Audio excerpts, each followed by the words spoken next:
I'd like to talk with you this evening about being hungry. Somebody said, I'm hungry. It is something I'd like to share some ideas and thoughts with you. I'm not asking that you believe anything that I say. I'm not asking that you agree with me. I'm merely asking that you stand on and in the conversation that we'll share with you this evening. And if there's something that I say that can fit and work for you, I say use it. If not, discard it and let it be. Is that all right? Yeah. Say, that's fair enough. Very good. All right. One of the things I have realized, and many of us have, that if you want something out of life, if you want to change yourself, if you want to acquire something, if there's some goal that you want to reach, that is really not easy as some people will make us feel. That living your dream, changing your behaviors, overcoming negative habits, it's challenging. It's hard. That living alone is just very difficult. And once we begin to come to grips with the fact that living is difficult, life is very challenging. I heard a song once by a guy named Dimples called, If It Ain't One Thing, It's Another. I say to you, if it ain't one thing, it's 12 others. Always something. You will never ever have a problem-free moment in life. Somebody said, and I like this, that you either in a problem or just left one or headed toward one. Anybody found that to be so? Raise your hand if you know what I'm talking about. I mean, there's always something. So how do we begin to nurture that hunger? What are the characteristics or the qualities of people that are hungry? What will it take for me to get some of the things that I want? And being hungry for those things. Number one, you've got to work on yourself. It's very important that you engage in an ongoing process to develop you. Spend more time on yourself than what you've been spending. It's very important. You owe that to yourself. I was reading a book by Og Mandino called The University of Success. Read one line, gave me a chill. I didn't have to read anything else in the book. He said, many of us never realize our greatness because we become sidetracked by secondary activity. We spread ourselves too thin, don't know how to say no. And we find ourselves doing all kinds of things and never ever have time to do those things that we need to do to work on ourselves. And then there goes a second, there goes another second, there goes another second, and we can't stop and hold time. And before you know it, you wake up one day and you're behind on your dreams and your bills.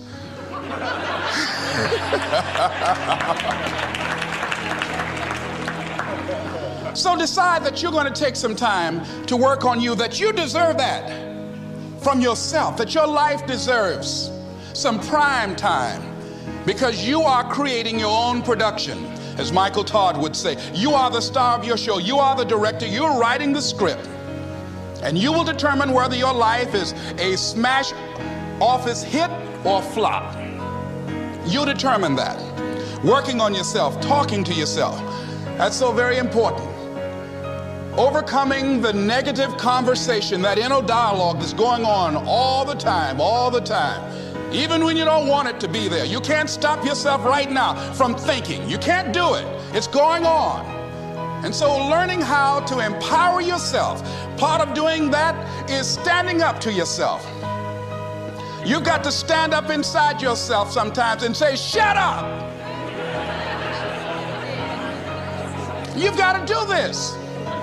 I was going to give a presentation, and this voice inside of me saying, you can't do this. You don't have everything it takes. I shut up. I'm behind on my bills, and you're telling me what I can't do. I have got to do it.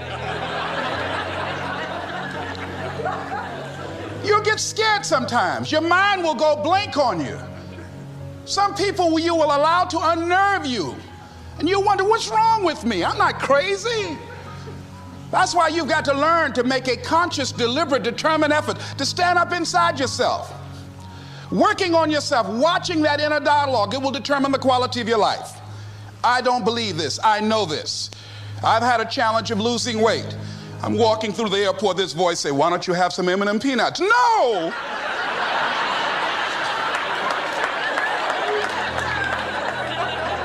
Well, just one.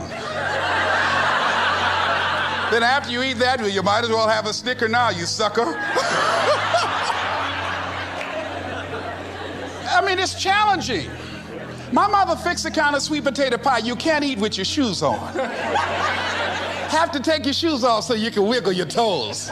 It sticks on my fingers. It says, eat it. One little bite won't hurt. That voice, constantly. Little demons from Colonel Sanders driving my car in there. I had to say, no, no, no, no.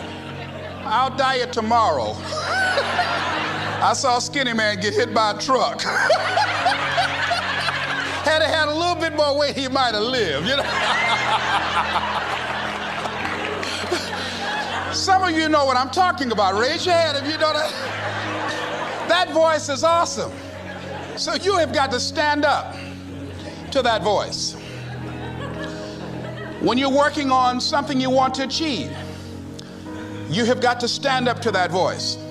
You've got to sell yourself every day on your abilities, on what you're doing, on the goal that you want to reach.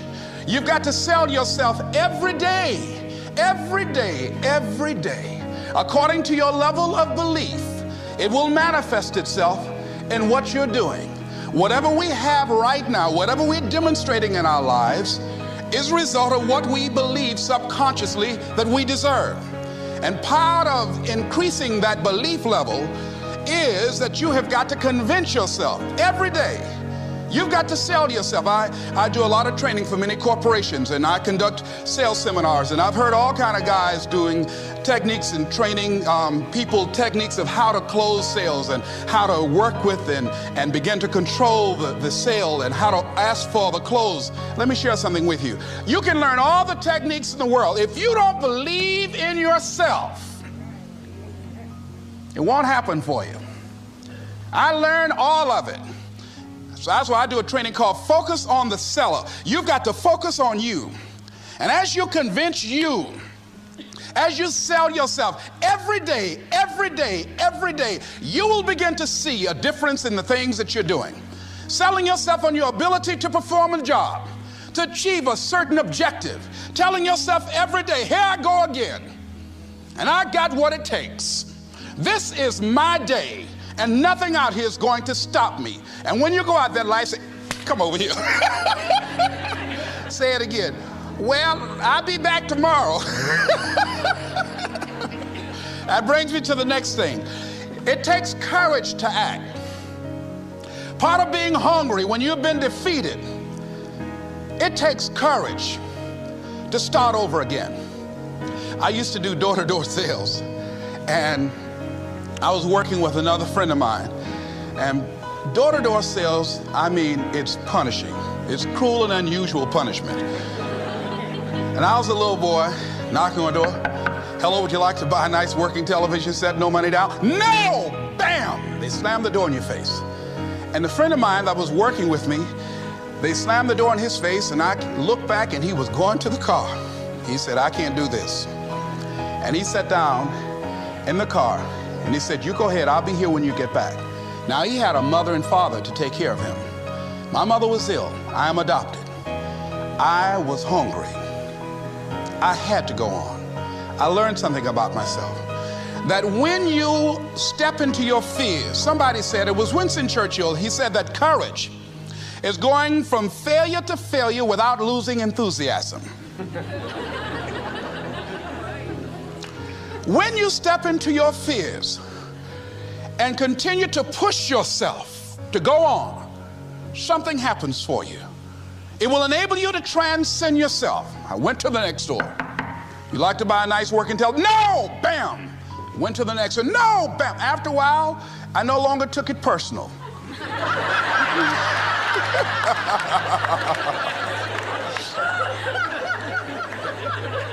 And I began to play a game. I said, well, I know there's a yes out here somewhere, and I'm going to keep on until I find it. And I'm not going home until I do. And I continued to knock on doors. And then somebody eventually would say yes. And I said, are you sure? And I would go in there and I would get the sale. When you have something you want to do, if you don't develop the courage to do that which has been given you to do, and you spend a lot of time going around trying to convince other people or trying to get their approval, what will happen is that you will lose your nerve. And other people will convince you that what you're doing doesn't have any value, and you'll give up on your dream. It's an interesting thing about life, I've also found, that if you don't have the courage to act, sometimes, and particularly, if you have something special to do, life will move on you. If it were not for life, I would still be a disc jockey. I didn't just leave voluntarily to go to the state legislature. I was fired. I was working on a job, and I came home one day. I was married at the time, and I told my former wife, I said, that guy Bert I work for is stupid. She said, if he's so stupid, why does he sign you a paycheck? Now you see why I divorced her, right? I couldn't stand her. That night, I could not sleep well. Here was a guy that was controlling my life. I was going through all kinds of changes because this man controlled my paycheck. And it was Carlyle who said, truth crushed to earth shall rise again. Winston Churchill said, the truth is incontrovertible. Malice may attack it, ignorance may deride it, but at the end there it is. And we know scripture that says, ye shall know the truth, and the truth shall set you free. And the truth that I had to come to grips with, that I wasn't in charge of my destiny. The truth was that I wasn't giving all that I had. The truth was that there are some things that I wanted to do, but I didn't have the courage to act on those things. And the truth was that Bert Childs was a blessing to me. He made life so miserable for me, I had to start looking at my life differently. I started going to work earlier. I started being the last one to leave there. I started working harder than anybody else. The other guys could not. Why would you work so hard, Les? I said, I'm not working for them. I have been cheating, Bert, I thought. I've been cheating myself and my family. Wherever you are, whatever you're doing, do it with everything that you have. Develop the habit of giving more than what you're paid for. Develop the habit of setting standards that others will be measured by. Someone said, do not go where the path may lead, but go where there's no path and leave a trail. All right? It is easy to be negative today. It is easy to have low morale today. I was at a corporation and they're going through downsizing and going to lay off some 1,500 people over the next few weeks. It's very depressing there. And those people that stay there 9 times out of 10, they're just going to do just enough to keep from getting fired. Anybody can do that. But if you can begin to harness yourself and say that where I am, I'm going to do the best I can with what I got, because that is an expression of who I am. If you get into the habit of just being mediocre, it will become a part of your consciousness. If you get in the habit of giving less than what you have it within you to give, it will begin to reflect itself in your personality. It will begin to damage you psychologically. And you don't want to be a part of that kind of self-destructive behavior. And so you want to set some high standards for yourself. The next thing, part of what feeds that hunger, you've got to develop a sense of urgency. Aurelia said, stop living your life like you have 1,000 years to live. In life, you're either here today and you're gone today. If there's something that you want to do and you can't do it all at one time, do just a little bit of it. I like what Robert Schuller says. He said, by the yard it's hard, but inch by inch, anything is a cinch. Do just a little bit of it. A friend of mine, Bobby Kerr, used to be a roommate.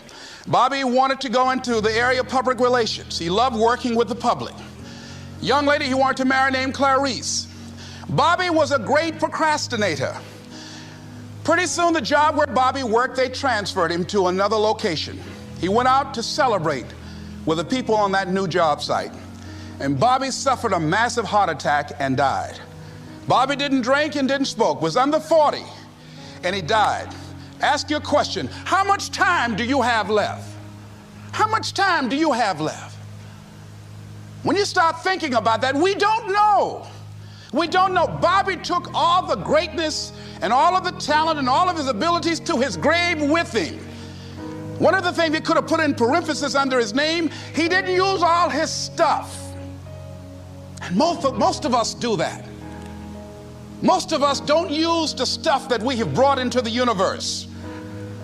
And we want to make a conscious, deliberate, determined effort to start living life with a sense of urgency and using what we've got.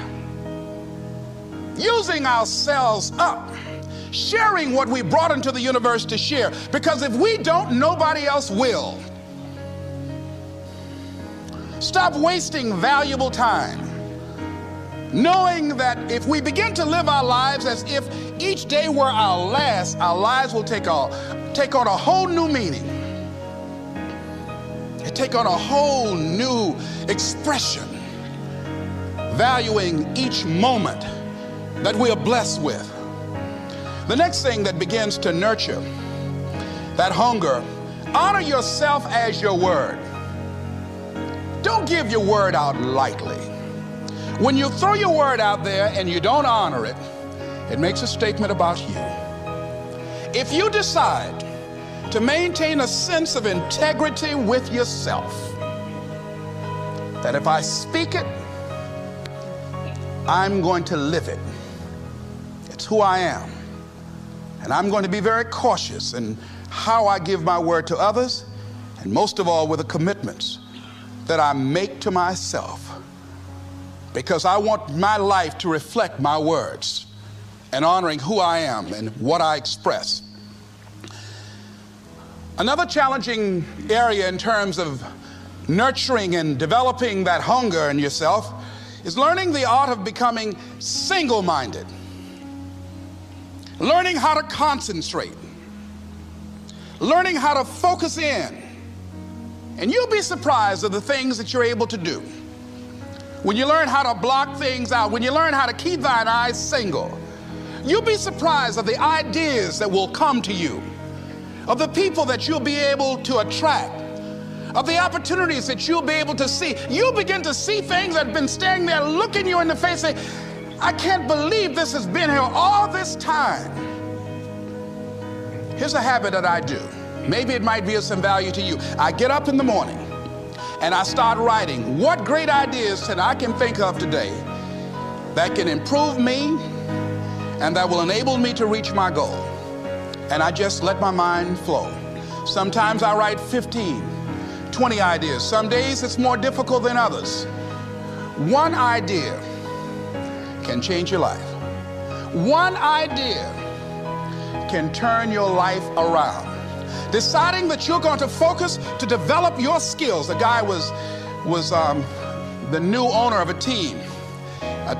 baseball team that was in the basement of the league when he took it over.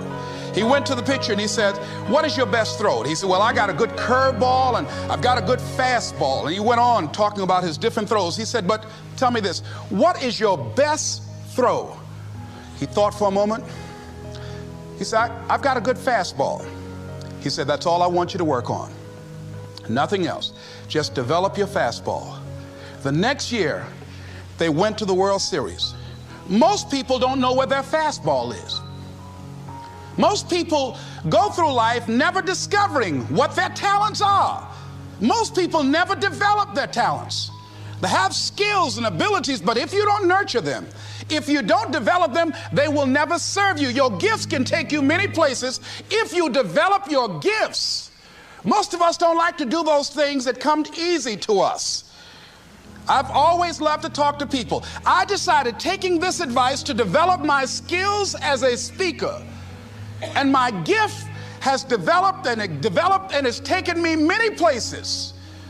You have something that you brought to the universe, and that if you decide that my life deserves my developing this, what I do well, and becoming the best at it, and mastering myself, and seeing what I have within me, if you decide to drop your buckets where you are and develop your gifts, I grant you, you'll never ever be without. I grant you that your gifts will take you places that will literally amaze you. I grant you that if you begin to work to develop your gifts, you'll develop a strong sense of happiness. You'll get a larger vision of yourself, because part of beginning to get a larger vision of yourself, all of us need some area of our lives where we can have a feeling of competence. That people know when they think about this area, that's something you do. That you eat and sleep that, and that you do that, and people know it, and you know it, and you know that you know this. If you don't know anything else, you know this. Can you tell I know what I'm doing? Oh, hello. You know this. So you've got to work on it. When other folk are having a good time, you've got to have the strength of character to concentrate, to read, to digest information. If you decide in any particular area that you're concerned about, to make a conscious, deliberate, determined effort to read one book a month in that area, in 5 years, you'll be among the top 5% experts in the world. I read a minimum of 2 books a week. The average American reads only 1 book a year. If you decide that area that you love, that you are going to master that particular area, in this era of accelerated change, overwhelming complexity, and tremendous competition, as you begin to develop and expand your skills and your talents and your vision of yourself, you will always be in control of your destiny. The next thing is, whatever it is that you want to do, you want to do it massively. I have a friend who was telling me that his sales were down. I said, well, how many phone calls you make a day? He said, 25. I said, double them. Make 50 or 75 or 100. He said, oh man, that's just too much. I said, what do you mean too much? You behind on your bills? You're talking about too much? You know one way to get back on your feet real quick is to miss 2 car payments? You talking about you're tired? There's no competition out here. Decide that you're going to push yourself. Most people won't do that. Most people give up on themselves easily. You know the human spirit is powerful. There's nothing as powerful. It's hard to kill the human spirit. They asked Benjamin Disraeli, a man who became the head of a country at a time when Jews were not allowed out after 10 o'clock. They said, how did you do it? How do you achieve against such great odds? He said, nothing can resist the will of a people that will stake even their existence on the extent of their purpose for good. That when you have a made-up mind, when you decide that you want to do something, I was reading something the other day, he said, the power to hold on in spite of everything, the power to endure, this is the winner's quality. The hunger, the ability to face defeat again and again without giving up. This is a winner's quality. You have that quality within you. When you're hungry, you don't care about the facts. You don't care about the odds. Doug Williams played for the Washington Redskins, quarterback. John Elway of the Denver Broncos in the Super Bowl. Everybody was talking about Elway. After the Super Bowl, when Doug Williams made a historic passing game, they asked him, said, how were you able, in spite of all of the negative publicity saying that you couldn't win, how did you do it? He said, I ignored my critics. I just didn't pay any attention to them.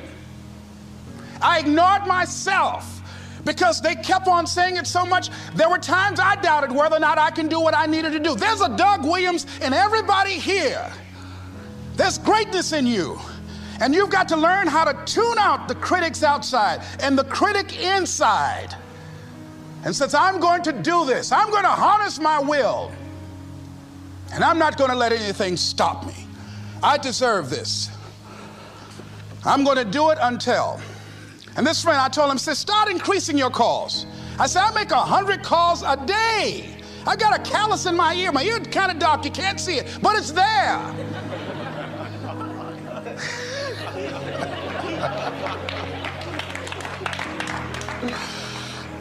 His sales have increased. He's working harder now. The other thing is that if you want something, you have got to be relentless. You've got to learn how to become resourceful. You've got to learn how to become creative. When crises strike in your life, and in the Chinese language, crises mean danger, but it also means opportunity. And this is an opportunity for you to grow. And you've got to be so relentless, regardless of what comes down the pike, that you're always looking for a way to get over, always looking for a way that you can break through, always looking for a way that you can win, always looking for a way that you can strike a telling blow. And pretty soon, I think there's some people watching us in the universe that say, wait, let's call a meeting over here. You know that guy Mustafa? Look at him down there.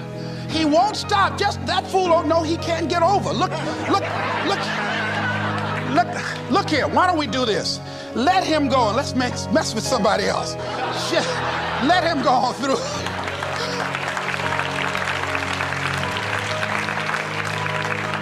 Life will just get tired of whipping you sometimes. And just say, let's just let this one go. I believe this.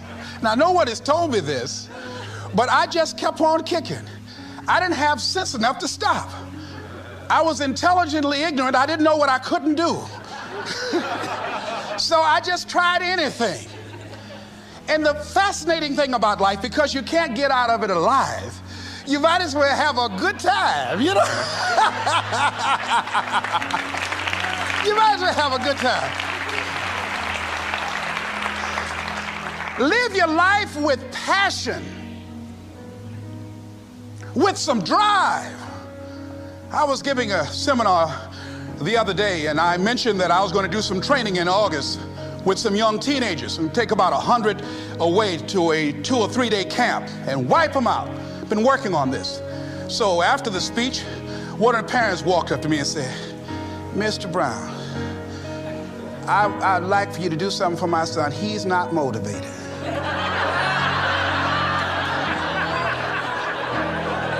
I said, I wonder why.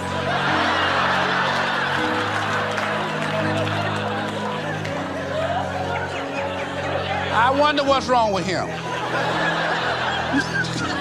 He had no fire whatsoever. See, what you do speak so loudly, folk can't hear what you're saying. And so if you don't have any fire, you know, you've got to watch the people, the relationships that you develop. Have people of kindred mindsets. If you're around folk who are dead and negative all the time, they will affect you. You want people that are around you that have smiles on their faces, looking good. I was telling a group last week, Abraham Lincoln refused to hire a guy because of his face. They said, but the guy can't help it. He said, anybody over 30 is responsible for their face. If you have some depressing face looking at you every day, it affects your blood pressure. Keep these dead faces away from you. It's contagious. This is serious. So you've got to watch your countenance, watch your face, have an uplifted expression, watch your body posture. All of these things affect you psychically. You got to be the kind of person that you are fearless. Fearless. Folk leave fearless people alone. There's some people walk through a neighborhood and every dog in the neighborhood would bark at them.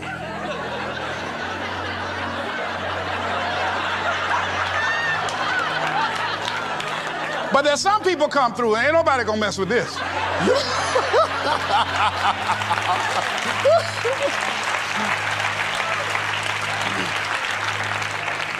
You are unstoppable.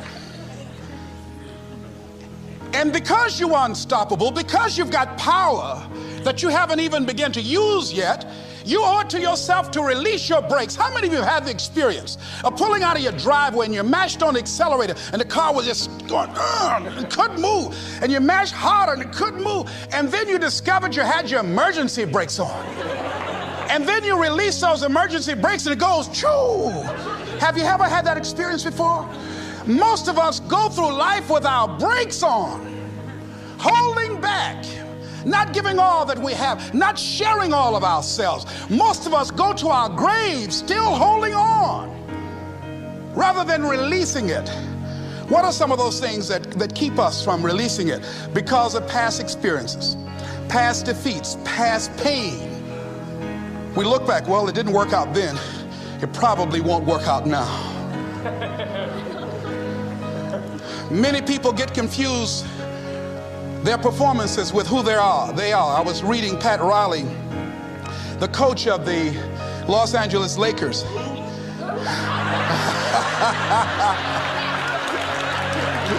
But you're going to like this quote here. After the Trailblazers had blown them out of the water, and I'm sure he said this last night, they asked him, how do you feel? He said, tonight we were exposed for what we are right now. You see?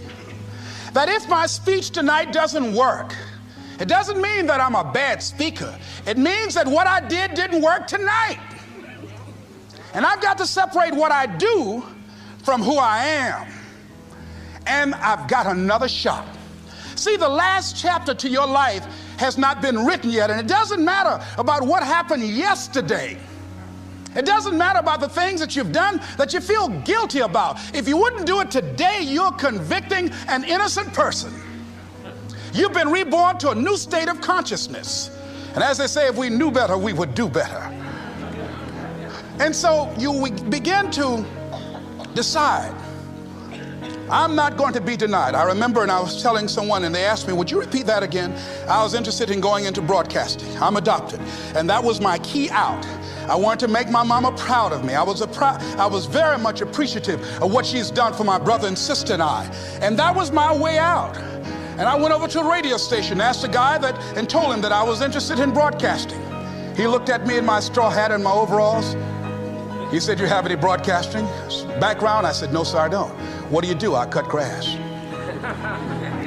Young ladies asked me what kind of work I do, and I was working on a garbage truck. I say, well, I'm a sanitary technician. He said, we don't have any job for you. I decided that was something I was going to do. I decided I'm unstoppable. I'm going to go up in here. I'm going to do this. I started going to the radio station every day, developing a relationship with the people that were doing what I wanted to do. And that's what I encourage you to do. Whatever area you want to go and find people that are doing it the way you want to do it and develop a relationship with them. When I decided to go in this area, I wrote letters to Dr. Norman Vincent Peale, to Zig Ziglar, to Dennis Waitley, all of the giants in this area. And I said, this is something I want to do. I've been following your career. Would you help me? Dr. Norman Vincent Peale answered my letter, did an article on me, wrote about me in the most recent book that he issued, and done many broadcasts about me. I'd wanted to develop a relationship and rapport with those people that were achieving those things that I wanted to achieve.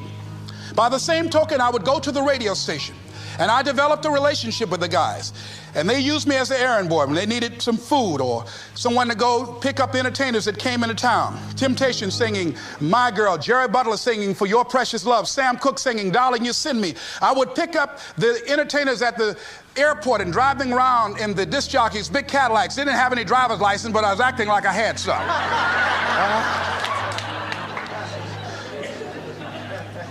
Every day I used to go home and work on my communication skills, developing myself. It was Whitney Young. He said, it's better to be prepared for an opportunity and not have one than to have an opportunity and not be prepared. Start working and developing yourself now and prepare yourself for what it is that you want, because you expect to get it. And when the disc jockeys were in the control room, I would go in and watch them and develop a trust level, and they would let me stay, and I would watch and observe them working the controls. When you want something out of life, don't worry about how you're going to get it. How is none of your business. The most difficult thing it is to hold the vision. It's to hold the vision. So there I was at the radio station. A guy was on the air and he started to drink by the name of Rock. I was outside the window looking at him and watching. Hungry and ready. Saying, drink, Rock, drink. Pretty soon the phone rang. It was the general manager. I said, hello? He said, Les, this is Mr. Klein. I said, I know. He said, Rock can't finish his program. He's slurring his words. I said, I know. Can you work the controls until one of the other disc jockeys come in? Would you call them? I said, yes, sir. I hung the phone up. I said, now he must be thinking I'm crazy. I called my mama and my girlfriend Cassandra. I said, y'all come out on the front porch and turn up the radio. I'm about to come on the air.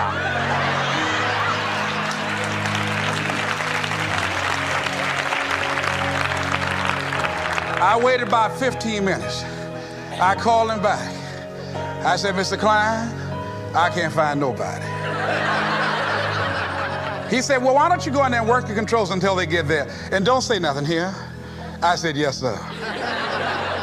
I couldn't wait to sit down at that turntable, Mustafa. I said, look out, this is me, LB, Triple P, Les Brown, your platter playing Papa. There were none before me, and there will be none after me. Therefore, that makes me the one and only. Young and single and love to mingle, certified, bona fide, indubitably qualified to bring you satisfaction and a whole lot of action. Look out, baby, I'm your love man. I was hungry.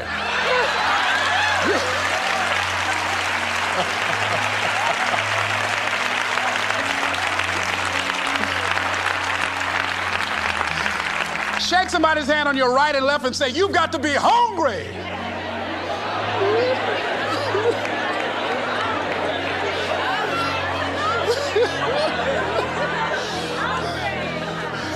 Well, y'all something else. You hear me? You want to be persistent about what it is that you want to achieve. Alexander Graham Bell said, what this power is, I cannot say. All I know is that it exists, and it becomes available only when a man or a woman is in that state of mind in which he or she knows exactly what he or she wants and is fully determined not to quit until they find it. When our children are learning how to walk, how many times will your baby attempt to walk and fall and you just say, just sit down, don't try anymore, you've fallen 20 times. Just sit down somewhere, busting your lip and everything, getting in folks' way. When will a baby walk? It will walk when it walks. That's when it will walk. Les, when will you be known nationally as the motivator? I will be known when I'm known. That's when I'll be known.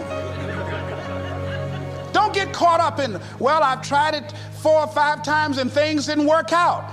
If there's something that you want and you're hungry for it, you've got to do whatever is necessary until. And when you give the best you can and that's not enough, you must do what is required.